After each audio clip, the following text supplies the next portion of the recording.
What's going on, everybody? Welcome back to another edition of Field Stormers, and this is your college football playoff preview. As always, I'm your host, Mo Murphy, with my co-host, Walker Bailey, and we had to have a special guest. This is the college football playoffs.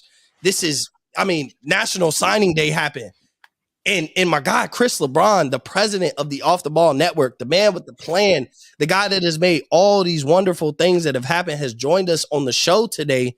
So before we get started, we're going to jump into recruiting prior to jumping into these matchups. We won't spend too much time on recruiting. I think there's a little bit of venting on our ends. There's a little bit of excitement on our ends.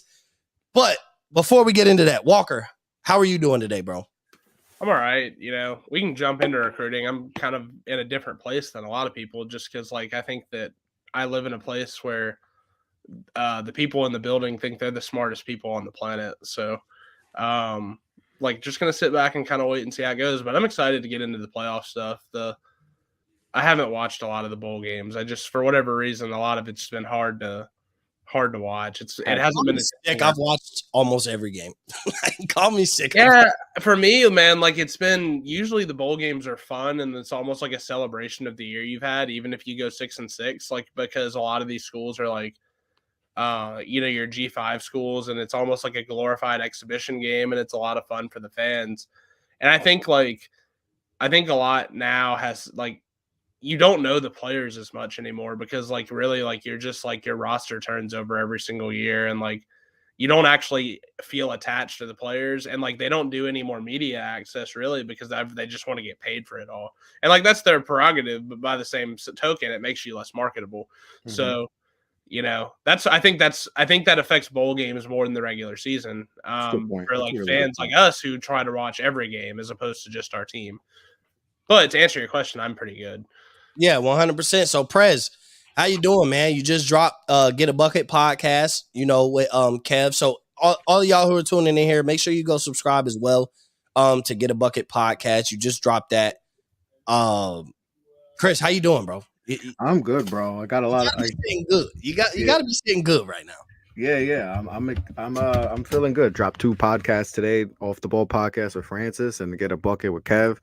Hosting Knicks Fan TV tonight.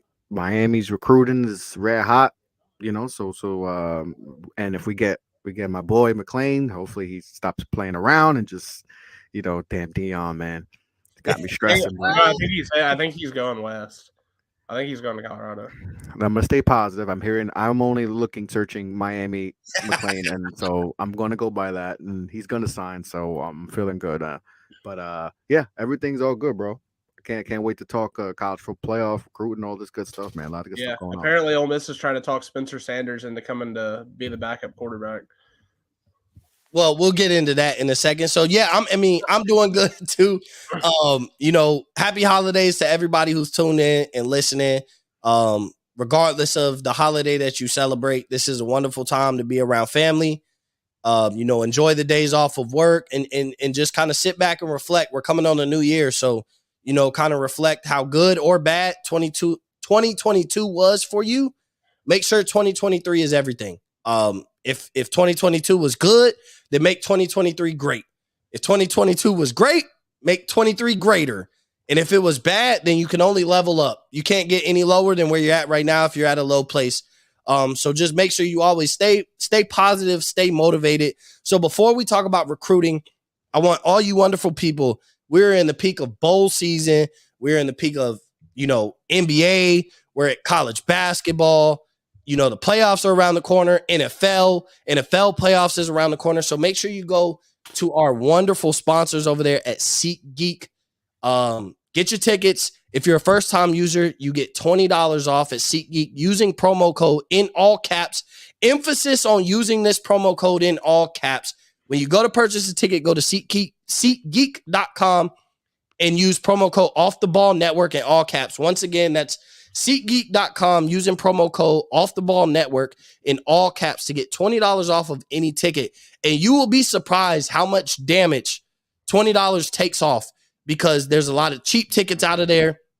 And then there's a lot of expensive tickets that $20 would be the difference in you going to the game or not and sitting in that seat or not. So make sure you use that. And we appreciate our wonderful sponsors over there at SeatGeek for sponsoring this wonderful network, Off the Ball Network. So we're going to get into recruiting. Real quick, we won't spend too much time, but all of us have certain places in this recruiting process. National Signing Day passed. What I want to say is, Deion Sanders did, an interview with Uncle Shay on the Uncle Shay podcast. And he, Shannon Sharp asked him the question, is he the best recruiter in college football? And he gave a little bit of a cocky answer. But when you see the persona and the charisma around Deion Sanders, I do want to ask y'all this question.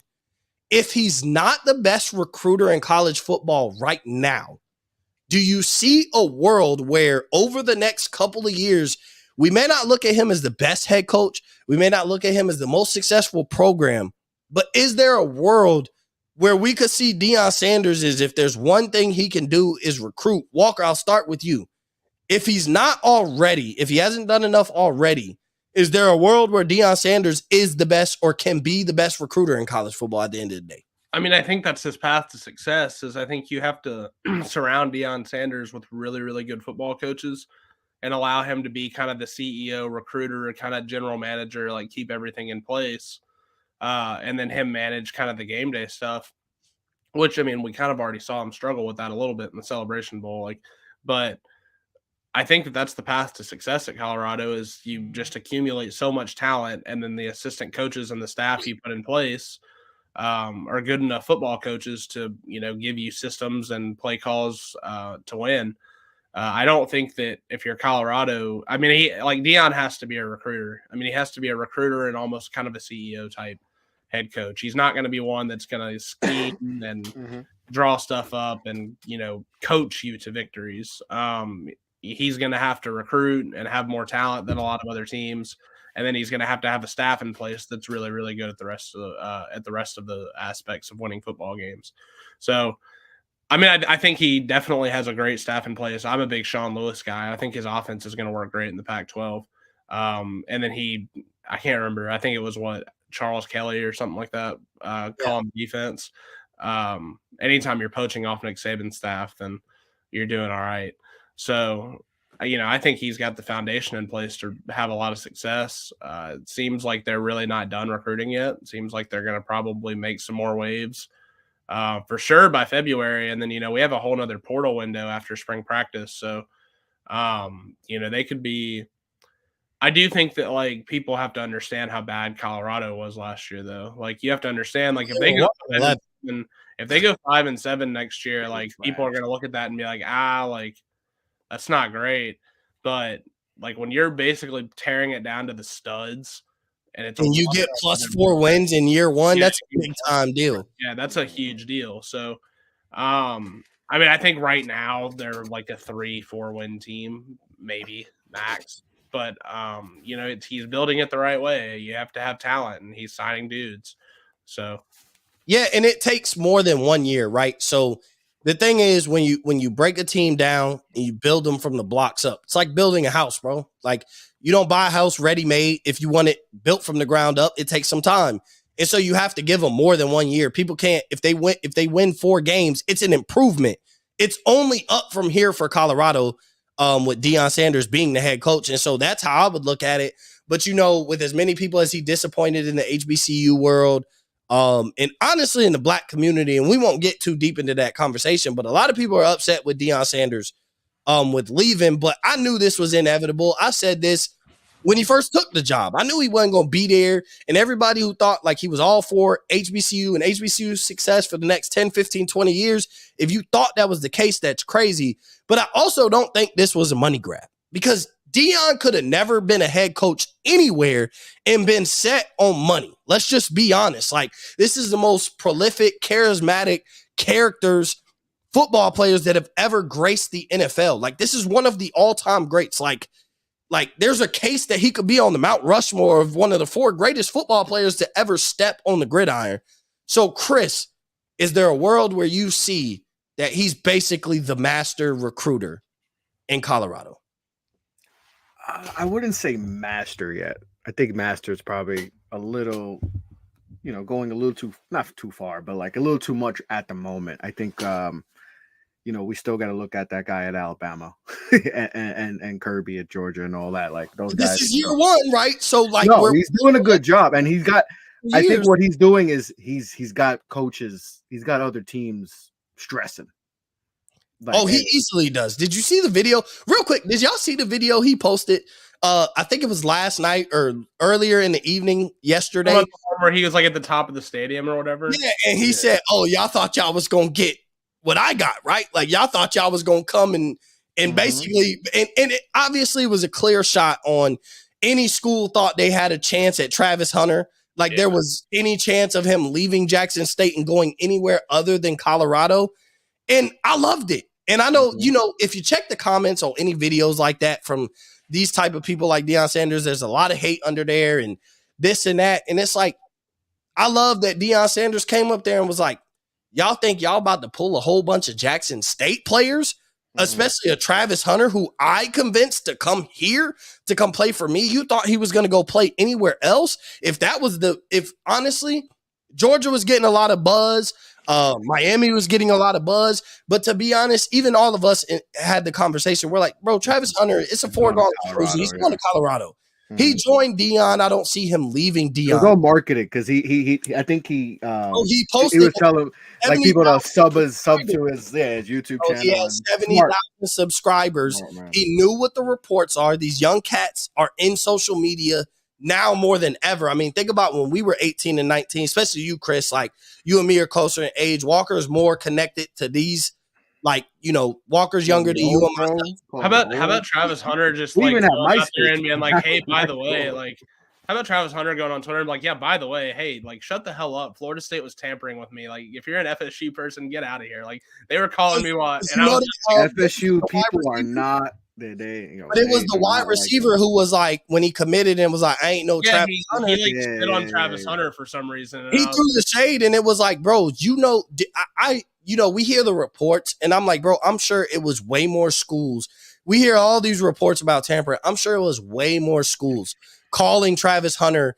I don't think there was a school not trying to get Travis Hunter to not go to Colorado. Can I say something out loud real quick? Because I feel like this is still like, it's this like ego, like it's this ego driven thing. I don't know what if you're a fan of a team in college football, you need to learn to accept that your team is tampering and your team is being tampered with. You are not the exception. You are not playing. And I've seen a lot of that, like something needs to be done. They're tampering with our players. Well, shut up. You're tampering with someone else's. Everyone's in this new era. Everybody's tampering. Since you mentioned that, Walker, I want to get into that real quick before we kind of talk about our teams real quick, and we won't spend too much time. I'm gonna go on like a 2-minute rant about my team, and it's gonna be straight to the point to Ohio State fans. But with the tampering, right? I think there needs to be a penalty for tampering. Only reason I say that is I don't think a player should be accessible by coaches from other teams or whatever until their name is officially entered into the transfer portal. I don't think NIL and I don't think the transfer portal is detrimental to college football. I really don't. But what I do think is detrimental is the tampering. We heard it. Mac Brown spoke about it, right? And said there were multiple schools that called and offered.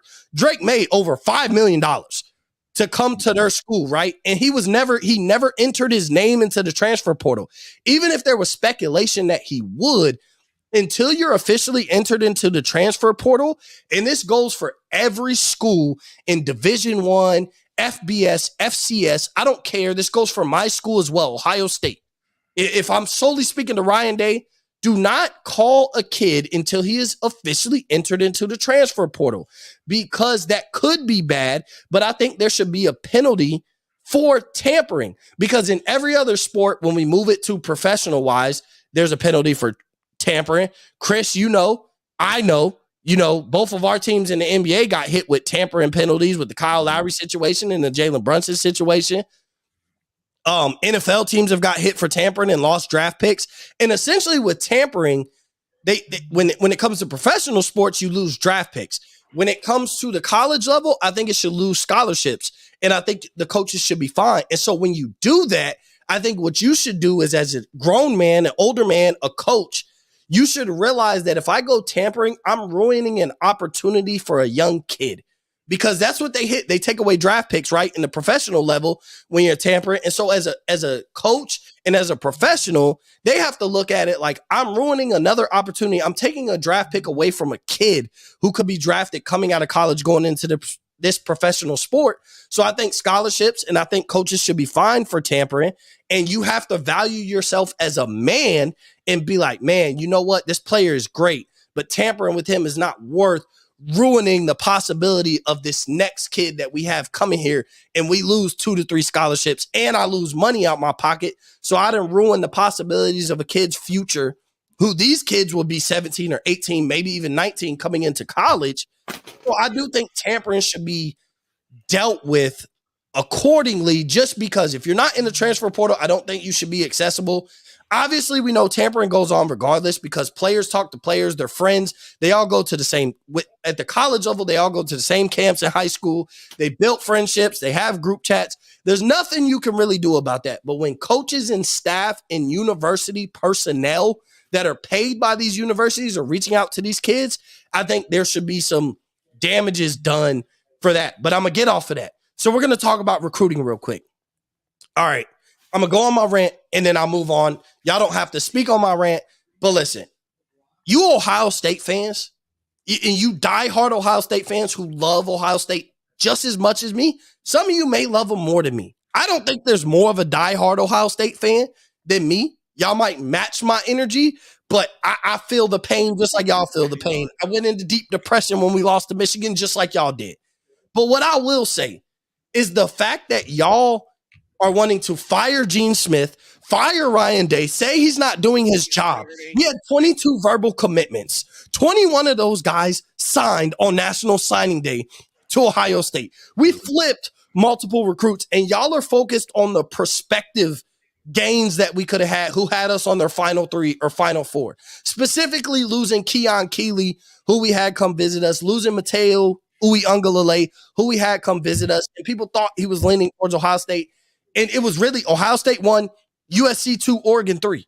That man committed to his third option based on reports, like of where they thought he was leaning. So it's like, okay, we missed out. USC could miss out. But why are we killing these kids? Because what killed me, Dylan Raiola decommitted, right? Yeah.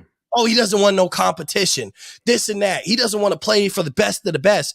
This man literally decommitted from Ohio State. What was the first rumor of where he would go? Is Nebraska, because Matt Rule hired his uncle. His dad played for Nebraska. So he would end up, let's say he goes to Nebraska, the kid would go to the same conference and play the same level of competition for a lesser roster. So to say he was ducking competition, that's blasphemy to me. Don't kill these kids. And mind you, I'm a grown man. I'm 27 years old. Bro, I'm not going to kill a 17, 18-year-old kid for not knowing what he ultimately wants to do. And when he does decommit and value all his options, we didn't completely lose Dylan Raiola. He decommitted. He's valuing all his options. Maybe he does come back to Ohio State. Maybe he doesn't. That's up to him. But the kid is 17, 18. And so for you to badmouth this kid, you know, if I'm the parent, like, it'd be tough for me to not reply back. Like, I'm sorry, you're not going to talk about my kid like this. Like, so I do have a problem with Ohio State as how they handle, the fans have handled National Signing Day. 22 verbal commitments. You signed 21 of them. One guy flips and all hell breaks loose. We addressed every position in need that we needed. Brian Hartline is obviously an amazing recruit because we brought in 5 wide receivers again. So if there's one position that we're loaded at, it's wide receiver. I love it. And if we lose Brian Hartline, maybe we lose half the receivers, and that's okay. But that's what if you're Ryan Day, that's what you hire a great coaching staff for. I hired Brian Hartline to coach my receivers, and all the receivers love Brian Hartline. And so that might be the one loaded position but we got DBs, we got safeties, we got guys to attack the ball on the defensive line, we got guys in the trenches on offense and defense.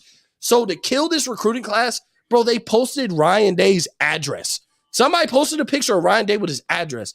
To me, that's completely ridiculous. You're going over the top, and you got to look at it as like, for somebody like me who wouldn't go to those extremes, I have to deal with that as like, look, Mo, look what your fan base is doing. And it's like, I can't stick up for that. I can't defend that because I don't approve of that. But at the same time, I'm a fan of with the same fan base of people that do that. So stuff like that pisses me off. So I'm done with my rant on Ohio State. I think we had a great national signing day. I approve of everybody we brought here. And if NIL is the difference in losing recruits and gaining recruits, then so what?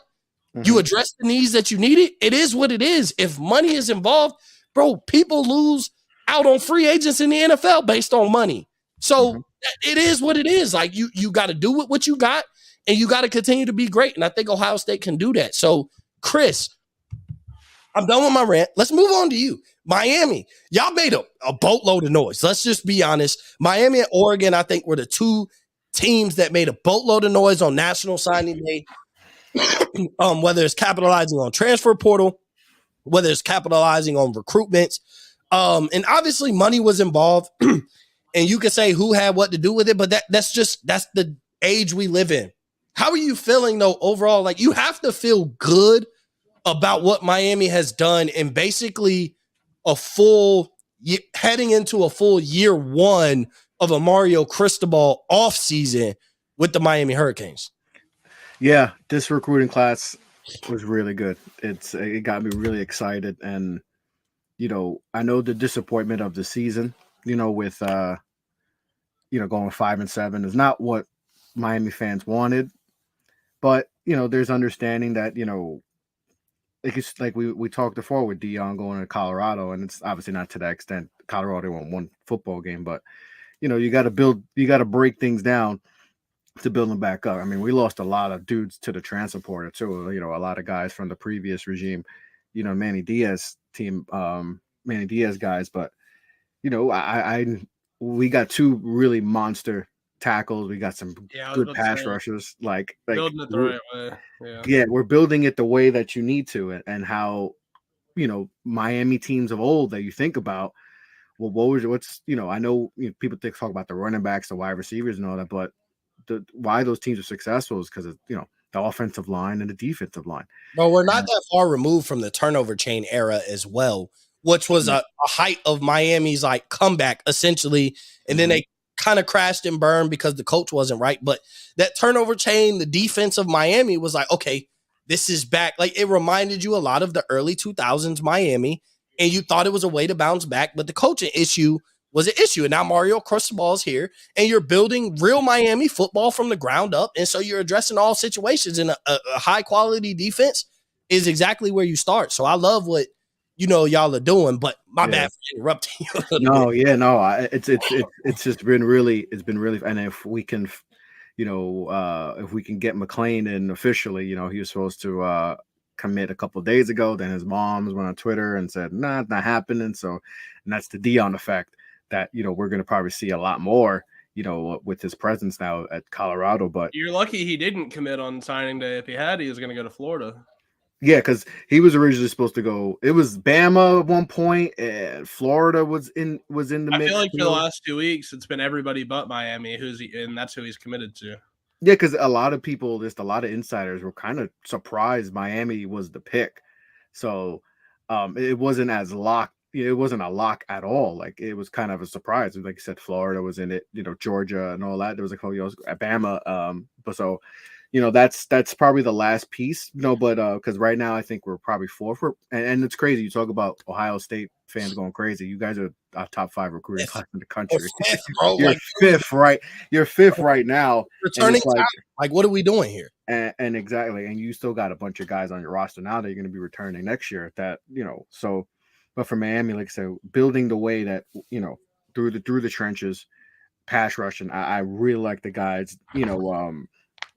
And they did a solid with in the transfer portal too. So, we get one more guy, we get McClain in, and I think we would have an absolute grand slam recruiting class. But even if we don't bring him back, if we don't get him locked up, still a very good recruiting class. And Mario's first full fledged recruiting class would be really good and all that. And I think definitely going to progress towards a way better season than we saw this year.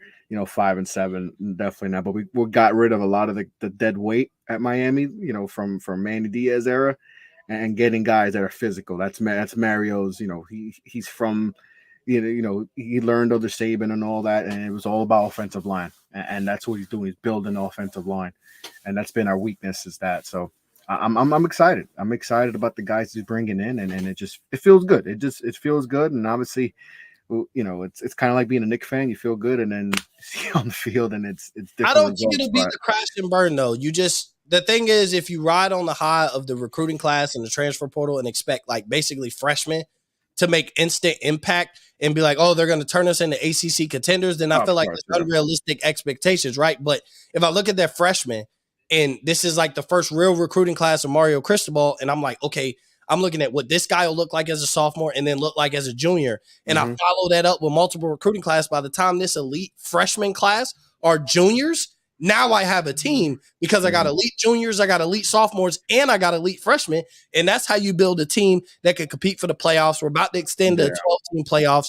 So I think at this point, over the next 3 years, by the time this freshman class becomes juniors, if Miami hasn't made a 12-team playoff, then I think it becomes a disappointment. You start to reevaluate, like, okay, what's best for Miami? But you expect them to do that as freshmen, and like to expect 5 stars to be 5 stars as freshmen against these juniors who were 5 stars when they came in. Like, they got more experience. They've been there, done that. Some guys have tasted success a little more than these freshmen have. So I do think when it comes to recruiting, we weigh too much value of how impactful all these freshmen are supposed to be. When you look at the elite teams and like how many of them have freshman starters across the board? They don't. And that's why I think people needed to not give Mario a pass in year one, but realize that like he's not gonna be able to get his full stamp on this team for maybe one more year where we'll really see this team. I think we have some guys he recruited last year, especially on the edge, that we're going to see next year, like make an impact for sure. And that's by bringing these guys in this year, potentially in 2 years, we could have a monster defensive line and offensive line. And like I said, that's where teams are built. You can never figure out for year one. Like at the end of the day, you're coming in, you end up because you didn't have good players. Like you saw guys like we were losing the teams that you really shouldn't lose to, but those aren't his players that are really on the field. Those are and Manny Diaz just didn't recruit really good players. He didn't recruit pro level guys who are potential pros. And we all know, like you see your guys, some of your guys' teams, like you guys have future pros, and that's at the end of the day, that's how you're going to win is guys who are potentially going to be, first round, whatever, NFL players, and we didn't have NFL players, to be honest, So and I think he's getting those guys that are true blue chippers that are like going to be, pros in a few years, and we've kind of been missing that for a while at Miami. Those guys that are NFL potential players, and so I think with this recruiting class, and then last year which was pretty solid for him for just coming in. I think we're going to see improvement next year, but then in like 2 years, there's where we can potentially really see how good Miami is. But excited about this recruiting class. Yeah, come year 3, anytime a coach takes a new head coaching job, I give him 3 years. I give him, okay, let's see what you do with basically the recruiting class that you can scrounger up. Year 2, you have your first full year of recruiting class, and then year 3, you got guys who are in their second year. From your first full recruiting class, you got some guys you might be able. Transfer portal's alive and well now, so you might be able to get some transfers in. So now you basically have the roster by year 3. You have the roster that you want, and so now year 3 becomes like an indictment on what the future might look like. And obviously, that's when people start calling for jobs. I'm not saying in year 3 I'm calling for jobs, but I'm looking at like, okay, now that you took this job, whatever success I expect you to get close to it, if not fully reach it by about year 3. But I always give college coaches at least a 3-year grace period because you're not going to turn around a program with a lack of talent overnight. So Walker, before we get into, these 2 college football playoff matchups, anything you want to close out on recruiting? Nah. The Ole Miss class, like really not a whole lot there with the Ole Miss class. I don't have much to say. Okay, well, yeah. They got 2 bona fide dudes, and anytime you can keep players in this state home when you're having to like compete against Alabama and LSU for dudes, with them being your literal neighbors as far as state stuff goes, like that's always a win. So kept a couple dudes home, kept a linebacker home from in-state that is getting comped to Harold Perkins, and if Ole Miss has a Harold Perkins, then I feel like it'll work out all right.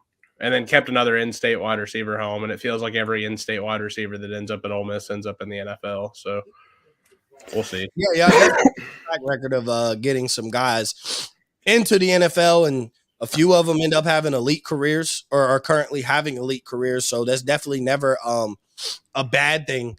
You know, Ohio State has that as well when it comes to wide receivers. Is like, you know, once you come to Ohio State, once you get there, like we got a few borderline or whatever, but we got some very good guys at that position as well. So we're gonna move on.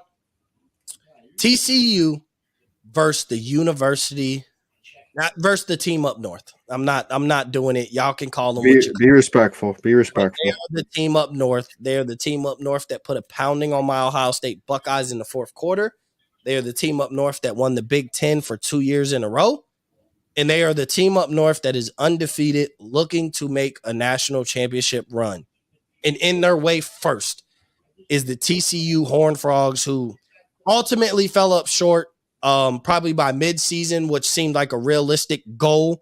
And their goal was to win the Big 12. I don't think preseason, if you're anybody outside of Walker Bailey or a TCU fan, you would have predicted that TCU would be in this predicament, being able to have an opportunity to win the Big 12, let alone be in the playoffs.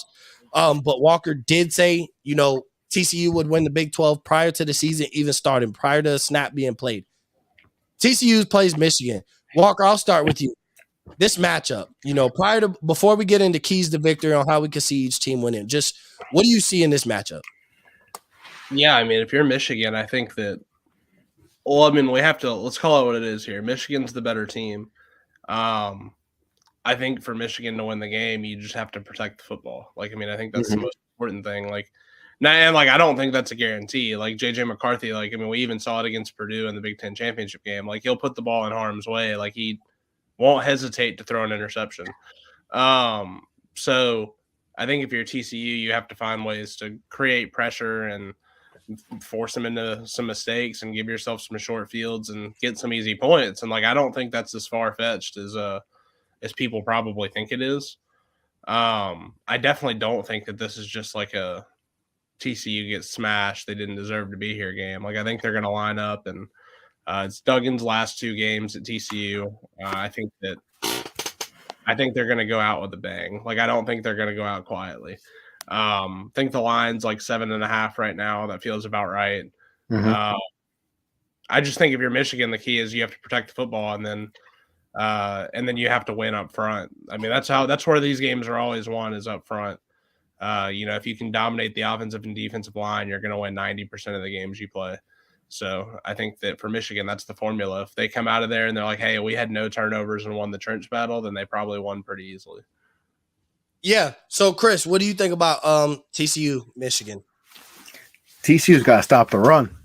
Yeah. If they don't stop the run, they could get ugly. Yeah, and they're playing that 3-3-5, man, and that's kind of one of those things where they're playing 3 down linemen against Michigan, and then they're going to try to stop the run. Yeah. And I'm a little bit like, shit, that could be problematic. And they don't. But also, like when they played Texas and played Bijan, they held them to 29 yards. So like they've geared up and stopped vicious running attacks before. Like, so I don't know.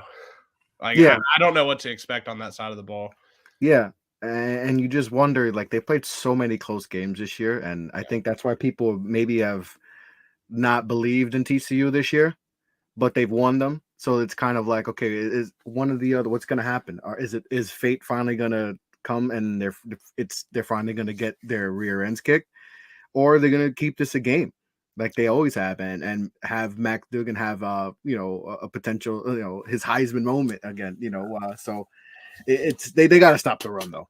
If they get, because they can get out physical pretty easily, and we saw that with Kansas State, them be able to do that. So Michigan can be had up front too. Like Purdue for 3.5 quarters limited Michigan's rushing attack and put them in bad passing situations. And really, like, had Purdue, I'd have to go back and look at the box score, but had Purdue not given Michigan short fields, that was going to be a 1-possession game all the way to the finish line. Like that was that game was in question, and Purdue actually led, I think, for almost the entire first half. Like, I mean, that was, I think that if you're like a TCU fan, you look at that and you're kind of like, oh, like, I think Michigan ended up winning by 3 touchdowns, but I think it was a little bit like, I mean, Purdue had 456 yards of offense, but they gave them 2 short fields, and that ended up costing them the game. But Michigan can be had up front. Like if TCU can find a way to stop the run and have a good game plan, then I think they'll have a shot. It's kind of funny. Neither of these coaches are really very famous for winning big games. So, Yeah. So when I look at TCU versus Michigan, if I'm TCU, I'm looking at the Texas game and I'm knowing what I can do. Like when I faced against an elite run game, let alone an elite running back, we shut them down. 12 carries. We made Texas kind of put it in their quarterback's hands to try and beat us. But I don't come out like Ohio State did and force their quarterback to beat them. I play it kind of both ways, trusting what I can do. If I shut down Bijan Robinson, you have to have the confidence. If you shut down him, you can shut down anybody. You just have to have that kind of confidence. But I don't fully commit one way or the other because you saw Ohio State do that and it worked out for the first half. But then they came in the second half and like the quarterback was beating them. So now they committed to trying to stop the quarterback, and that opened up the run game, and that's when Michigan took off in the fourth quarter. So if I'm TCU, I'm watching the Texas game and I'm watching the Ohio State game, and I'm looking at adjustments, and I'm looking at what each team adjustments could have made, you know, how we stopped Bijan, but then like what were the adjustments that Ohio State could have made to ultimately end up trying to beat University of Michigan, and basically don't make those same mistakes in adjustment. And if I'm Michigan, I just play Michigan football. Like that's, to me, it's just that plain and simple. Don't get away from the run. Don't force JJ McCarthy to have to be a superstar. He's shown that he can make some big plays. Obviously, it was against Ohio State, but it was against a team that was giving those big plays to you in a silver platter, and all you had to do was be a competent quarterback and make those throws. And so shout out to JJ McCarthy for being able to do that. But I don't think that was like a superstar JJ McCarthy moment. Look at those throws. I mean, they were wide open receivers with no DBs in the area. Like, I mean, Chris, you, me, and Walker all could have made those throws, right? So I think if I'm Michigan and I'm Jim Harbaugh, we just have to play Michigan football. Do not let TCU dictate the way we play football on both sides of the ball, and I think they'll be fine. So we'll move hey, to before we go though, I'm a firm believer. If TCU lines up at midfield before the game and they win the coin toss, you have to take the ball. You have to take the ball. If that's how you dictate style of play. Like you come out and you find a way. Like you had a month essentially. I mean, not essentially. You have had a month for your. I mean, I think Garrett Riley won the Broyles Award for being the best assistant in all of college football. Like to script a drive for this Michigan defense to go down and score. Like this is where you go and take the ball, you punch them in the mouth, and you go up 7-0, and then you're like, all right, like let's try to dictate the level of play, because the easiest way to stop a running game is to get a lead in the second half, where all of a sudden they got to start slinging it around and trying to come back. So for me, like that's kind of what, if I'm TCU, it's like, all right, I'm like, if there's no scenario, I say this a lot about Ole Miss, like there's no scenario in TCU's mind where they don't get the ball first. If it's me, like, because if Michigan wins the toss, they're going to defer. And if we win the toss, we're taking the ball. So like, there should be no scenario in their mind where they're not on offense the first drive of the game, trying to punch Michigan in the mouth and open the game up 7-0. Yeah. And that's the thing that's the thing I feel like you got to do. So we'll move on real quick. For this game, keys to victory. I'll start first. I think Johnston has to have a monster game. I think he has to be able to take advantage of that superstar freshman cornerback that Michigan has. I think he has to have a monster game for TCU to win. And like I said, I kind of hinted towards it. I think Michigan's keys to victory is just play Michigan football. That's it. Like if you could go out there and you could play Michigan football and not at any point during the game did TCU rattle you and make you feel like you had to go away with how you planned on playing this game, you didn't have to go away from the game plan, I think Michigan wins. But I think it's as simple as that for Michigan. And I think with TCU, I think Max Duggan obviously has to play well, but I think Johnston has to be the X factor and have a big game for them to win the game. So those are my keys to victory. Pretty simple for that game. I think it's very simple. Like Johnston becomes a monster and he becomes unstoppable. And I think that changes how Michigan has to play football on the defensive side. And I think if Michigan just comes in, plays Michigan football, and doesn't make TCU alter their game plan at all, I think they win. So yeah, keys to victory. Yeah, they have to. TCU is going to have to find some big plays, kind of like what Michigan did to Ohio State. When they played, just find a couple big plays and all, because Michigan's defense is pretty good. So, and just not get dominated in the trenches, because if Michigan gets the ball first and they run down, the field, an 8-minute drive, score a touchdown, that's going to be tough because they don't have the big boys like that Michigan does. So they just have to hope they don't get ran like that or long drives. Try to prevent those long drives with Michigan so they don't, because that is going to wear TCU down. And then you got to be able, and like I said, try to strike, try to get some big plays, on the perimeter, all that. And Duggan's gonna have to, move with his legs. He had rushed for 100 yards in the Big 12 championship. I'm not saying he needs to rush for 100 yards, but got to use his legs and all that and make some plays. So, for TCU, just don't get out physical and don't let Michigan just run down your throat. Because if that's happened, it's going to be a wrap for TCU because they just don't have the athlete, the big boys on defense to do it. And so they just gotta. A couple big plays, got to make some big plays. Don't get it ran, down your neck, and keep, and that'll keep you in the game. Hold them to field goals. Yeah, 100%. Walker, he's the victory. Yeah, I mean, I think the two things, I said earlier, the two most important things are the turnover margin and then the line of scrimmage. I think that offensively, like TCU has to be able to run the football. Like if they can't run the football, like they tend to get kind of just chunk it down there and be like, F it, Quentin down there somewhere.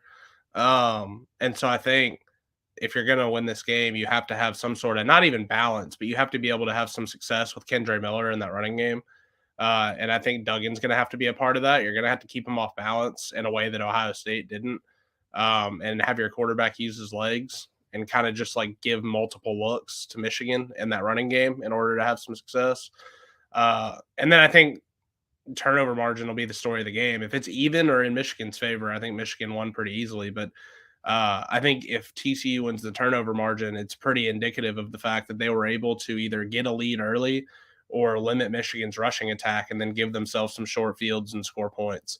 So, and then, I mean, as it is with every game, the red zone will be a big deal too. Michigan had some troubles in the red zone against Purdue, punching in touchdowns and having to settle for field goals. And then Michigan's defense on the flip side gave up like no touchdowns in the red zone and forced Purdue to kick field goals all night. So, I mean, the red zone will be really important too.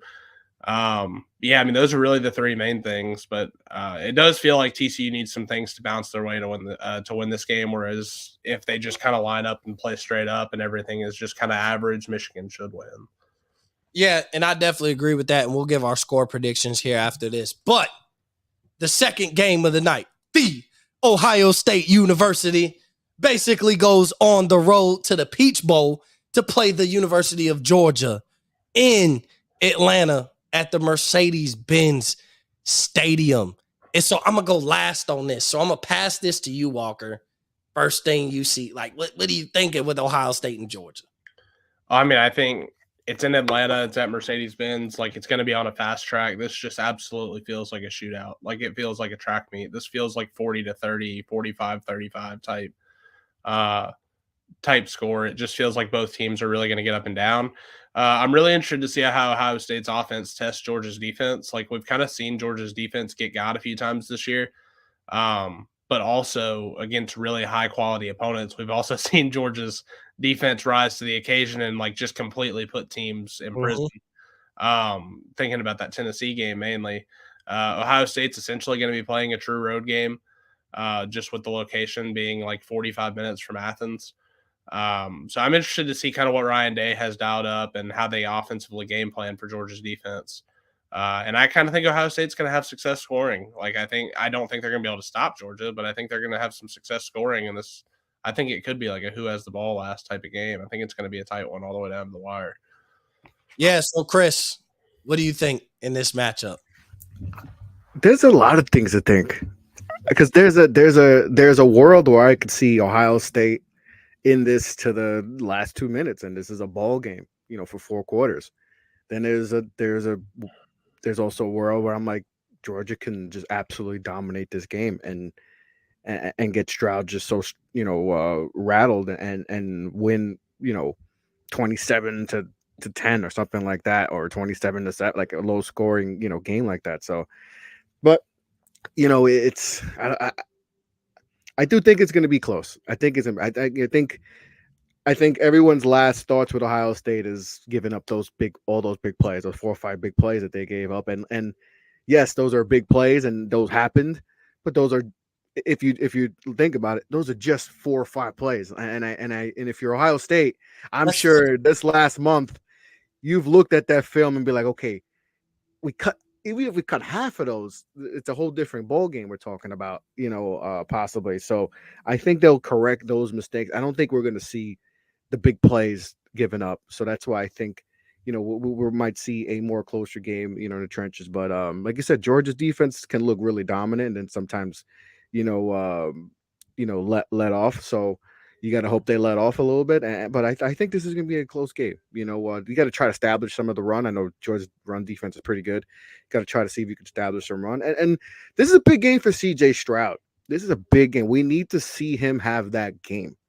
We know what he could do against a lot of teams. He could put up stats and all that, but we need to see him have that game. Not for his potential final game. As a Buckeye and all that. Like, he needs to put his stamp and show the fan base and potentially in the NFL that a lot of the things that people kind of worry about him with, maybe maybe his right there, his heart. That he's a gamer and all that. So I think this is big for him, and I think he's gonna come out and he's gonna have a good game. I think he hears the rumors and all that stuff. So I think he's gonna come out and show out. So I think it's gonna be a close game. I think it's gonna be closer than people might think. Maybe Georgia slips away at the end, but I think it's gonna be a close game for the most of it. Yeah. So I feel like everybody got Ohio State effed up. Period. Point blank. An interesting stat is for the past 10 years since 2012, what we don't do is spend a lot of time being underdogs. We've been underdogs 10 games in 10 years. And 2 to 3 of those games, we weren't even necessarily supposed to be in. And that was 3 of those games that we were underdogs was a 3-game stretch in the same season. Ohio State is 8-2 when being underdogs. I've said this before. Even under Ryan Day, I mean, we were underdogs against Clemson a couple years ago and thrashed Clemson. The one thing that Ohio State does is they thrive when being underdogs. They thrive when being counted out. And so I think this is one of those spots. I'm not necessarily – you'll hear what I have to say in a few minutes. But I think this is going to be a close game, win, lose, or draw. And I think the dangerous thing about when I look at it from the Ohio State end is that there's going to be no things unturned. Like, this is win or go home, right? And so I think in all these games, I think with TCU, Michigan, Georgia, and Ohio State, I think there's going to be no things unturned. The playbook is wide open. We're doing whatever we got to do to win. We'll worry about if whoever wins, if Georgia opens up the playbook and does double reverses and that and wide receiver passes, you'll worry about how who you play in the national championship can game plan against you. But for the next 2 weeks or for the next 2 games, you have to think that your playbook is wide open. And the thing on the Ohio State side, why I see it being scary, is because you do know all those athletes they have on the offensive side of the ball. You do know the damage they have, if they're playing their best ball. And so we haven't seen it yet, but to say that we may never see it, I think would be unrealistic. But for them to win, I think you have to see it, on New Year's Eve. And with Georgia, it's almost the same with TCU and UM. I think Georgia, just play your football. Don't make Stetson Bennett have to be a superstar. Like, he can make the plays. He's won a national championship. He can make the plays in big moments. But don't require him to be a superstar when the moment doesn't require for him to be a superstar in that moment. Don't ask him to be a great quarterback on 2nd and 8 when he doesn't have to in the middle of the first quarter. So that's why I think with Georgia is like, just play Georgia football. Ground and pound. Make him make the plays on action. Make him, like you said, make him be, the quarter, make him try to make those superstar plays. That 1 or 2 plays. Stetson Bennett can make 4 to 5 plays out the game where you're like, his back is against the wall. I don't think he can do it, and he does it. But if you ask him, I think they're going to sling it early. But and they might, because that's the weakest part of Ohio State's defense is the secondary. And that would be okay. It's like, okay, let's take advantage of the weakest spot of the opposite team. But to say like, okay, 2nd and 8, typically we would run, but we're going to ask, Stetson Bennett to be a god right now in the middle of the first quarter. We're 7-3 and we don't need him to be, then don't ask him to do it. I'm not saying he can't do it, but he could come through clutch in the big moments. But I think the more moments you put on him, the more apt he is to make a mistake. And I think it was the same thing with JJ McCarthy. The only problem is Ohio State didn't ask JJ McCarthy late in the game to come through clutch in big moments because they were able to just play their game and bust through on the run game. So I think it's both ways. Georgia needs to play Georgia football. So we'll move on to keys to victory because I'm kind of hitting around. So I'll go first. Keys to victory for Ohio State. You got to play your A-plus game. This has to be the best game with this group of guys that we've seen you play all year. The potential that everybody has rode for Ohio State preseason, middle of the season, even after the Michigan loss, the potential of what we know with all that talent on both sides of the ball, but especially on offense, this comes down to C.J. Stroud and those wide receivers, essentially. There is no JSN. He's not coming back. We can hang that up. Travion Henderson is not coming back. We can hang that up. So we got Mayan Williams, Chip Trainum, and Dallin Hayden at running back. I think we'll play running back by committee, and I'm okay with that running back by committee. But I think this comes down to C.J. Stroud and those wide receivers, and I'm not saying C.J. Stroud and Marvin Harrison Jr. I'm saying C.J. Stroud and the whole group of wide receivers. I think when everybody has an opportunity to make a play, you have to make a play, and we've seen all of them do it. We've seen Emeka Egbuka do it. We've seen Julian Fleming come through clutch in a game. Whether it was a huge game against an opponent like Georgia, no, but we know he has that in him. And so I think that's what it comes down to. And I think it comes down to Ryan Day not coaching scared. You have to coach to win this game at all costs, not coach to protect the lead, not coach to, if you find Georgia vulnerable spot, if you are in a spot where you find Georgia vulnerable, then you got to put the foot on their throat. Don't coach to protect the lead because that's when Georgia will thrive because you mess up, make a mistake, and they're back in the game and the momentum swings back on their side and essentially what I would consider a home game. And Georgia's keys to victory, I've said it and I'll say it again, play Georgia football, play great defense, put Keelan Rigo on Marvin Harrison Jr. Don't be stupid about this. Don't try and throw Marvin Harrison Jr. a whole bunch of different matchups. Put your best corner on the best receiver and let them go one-on-one, mano-a-mano, and let him do his job. Get to the quarterback. Have Jalen Carter wreak havoc. I mean, there's a lot of ways that Georgia could do this defensively and even offensively. Make sure your pass and run scenario is pretty stagnant and pretty even like it's been all year, and you winning games. And the thing with Georgia is they've been vulnerable against bad teams, but when they play the elite opponents, they show up and show out. And so this is, I won't necessarily say an elite opponent, but this is Tennessee again. This is, this is LSU again. Like, and I think we're better than both teams, but I'm just saying, like, those were the big games on their schedule, and they showed up and showed out for those games. So I think Georgia ultimately just needs to play how Georgia has played in the big games against opponents that people thought could have had Georgia, and I think they'll be fine. But Chris, keys to victory. Like I mentioned before, C.J. Stroud just taking over. If you can do something against Georgia, I mean, they're pretty stout everywhere, but this is that secondary. You can get to them. So, I mean, you guys have maybe probably the number one ranked passing game in the country. I think Stroud had the most touchdowns or whatever. So it's number one. 3. Yeah, for it's sure. definitely what he's had, like 40 touchdowns passing. So, like, we know he could sling it, regardless of, we could talk about their, who they played and all that, but he could still sling it. So they have to be able to do that and try to get some big plays, so the receiver is going to have to step up and really show out. So they got to be able to make some big plays. Because then if you get those big plays, then you can, establish the run and all that. And that's how you're going to keep this game close. So get some big plays. Try to take some of the blueprint from what Michigan did to y'all. Get some big plays, because, realistically, Michigan, that's how, if they didn't have those big plays, you guys probably absolutely walloped them.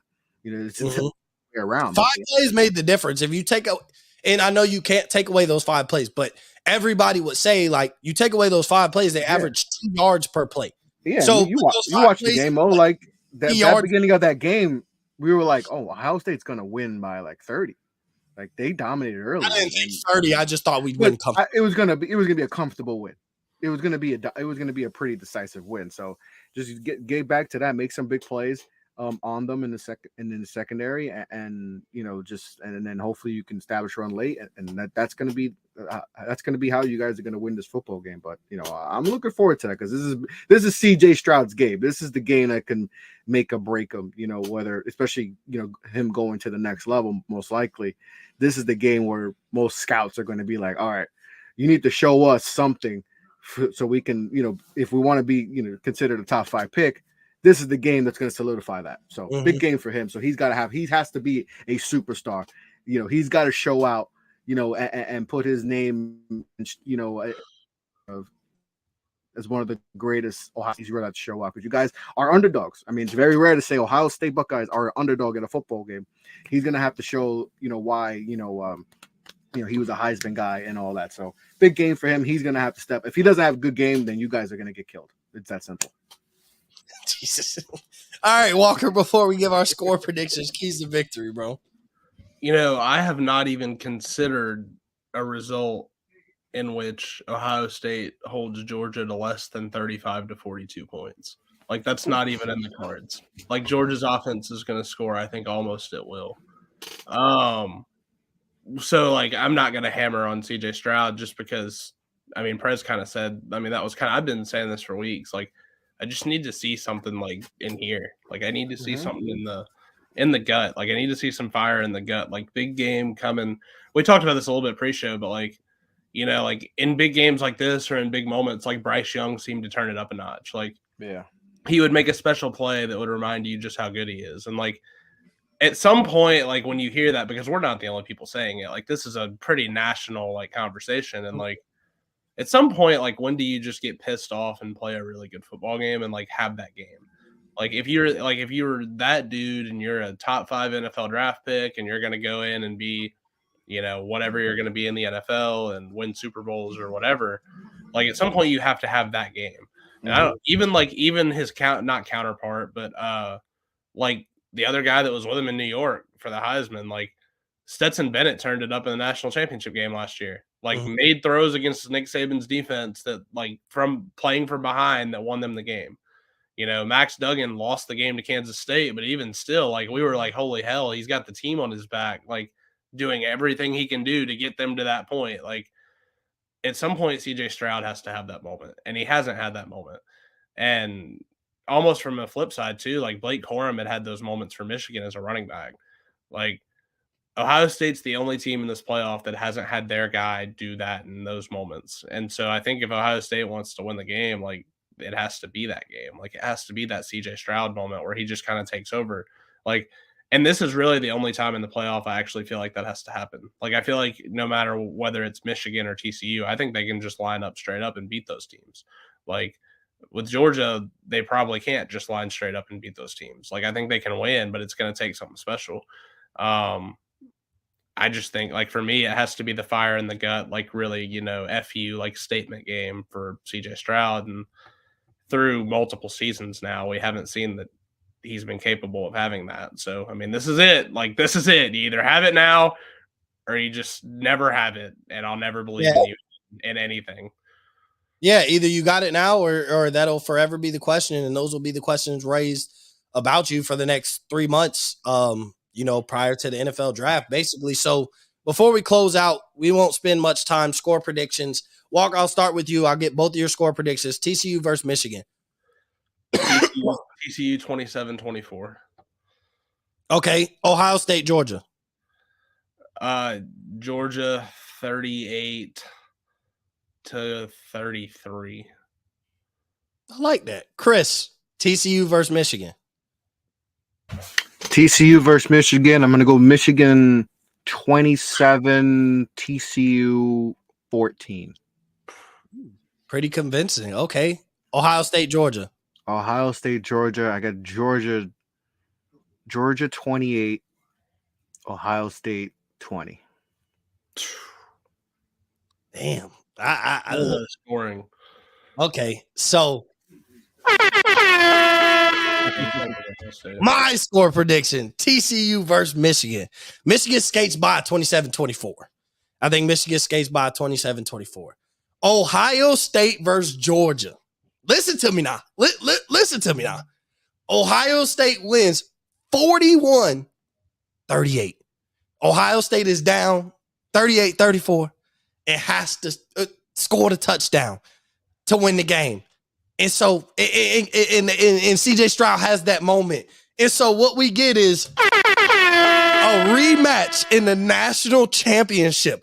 The Ohio State versus that team up north And you know what'll be crazy about that rematch is Ryan Day will be shaking in his drawers because, oh my God, if we lost to Michigan in the national championship, boy, they're going to be calling for his job. You lost 3 years in a row, had an opportunity to avenge 2 losses in a row by playing in the national championship and ended up losing again. It would look like Michigan just has our number. They would be able to celebrate that for the next 100 years, and nobody would ever be able to handle that without having a barf bag next to